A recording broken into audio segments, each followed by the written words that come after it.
Ryan Reynolds is now under a microscope for bad behavior as Boy Meets World alum Matthew Lawrence stated on a recent episode of his podcast that the two had creative differences in a film that they worked on together back in 1998 called Boltneck. NewsNation senior story editor Paula Froelich is here with the scoop. Paula, it seems like Ryan can't really catch a break right now with bad press between his wife Blake Lively's movie drama, now this. What else did Matthew share on this podcast? Matthew was pretty explicit. He said, back in the day, and he made sure to say that Ryan was very young and that he has matured since then, but that Ryan did not take criticism very well. And every time he did, he'd just get freaked out and storm off. And now you have to understand, the producers of this movie were Oscar-nominated producers, so they knew what they were doing.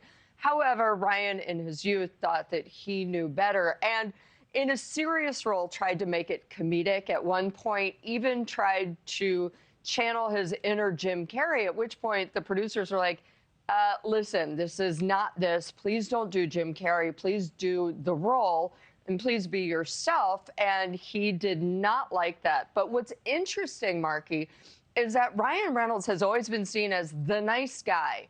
And ever since the lawsuit between he and his wife and Justin Baldoni, it's a lot of stuff is trickling out. And people need to check out my newsletter because I'm going to have a lot more this week on a lot of other people who are saying, yeah, he was not great to work with. It's always juicy. I always learn something new from you and what you send out. Hey, let me just switch topics real quick. Let's talk about Meghan Markle and her talent agency, right? I mean, reports are saying that she's now been dropped from it. Is that true?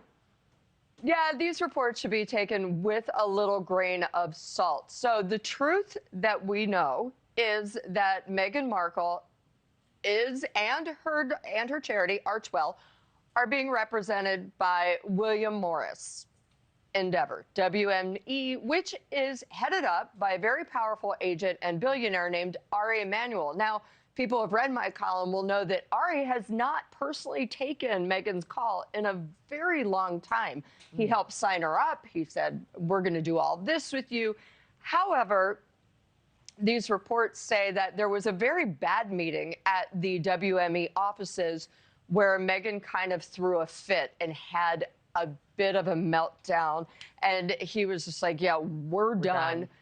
And her day-to-day agents apparently are still working with her. But you know what? This is never good because she's got her show coming out in about a week and a half. She's got her product line. Everything has been changed at the last minute. Not a good sign. Yeah, she's got a lot of moving pieces right now and a lot of people tuning into that show to see what it's all about. Lastly, I know Chiefs general manager is shutting down all these rumors about Travis Kelce's retirement. What's he saying?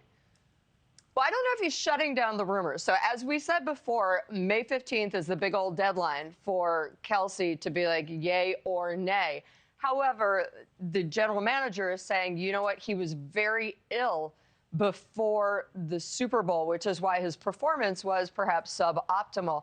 However, a lot of us who pay attention to this are saying, you know what, if he was so ill, what was he doing on a double date with Patrick Mahomes and his wife and Taylor the night before? Yeah, fair point and fair question. Yeah. I know that the GM said he still has the fire and desire to play, so we will see where it goes from here. The Scoop with NewsNation senior story editor Paula Froelich. Thank you so much, my friend.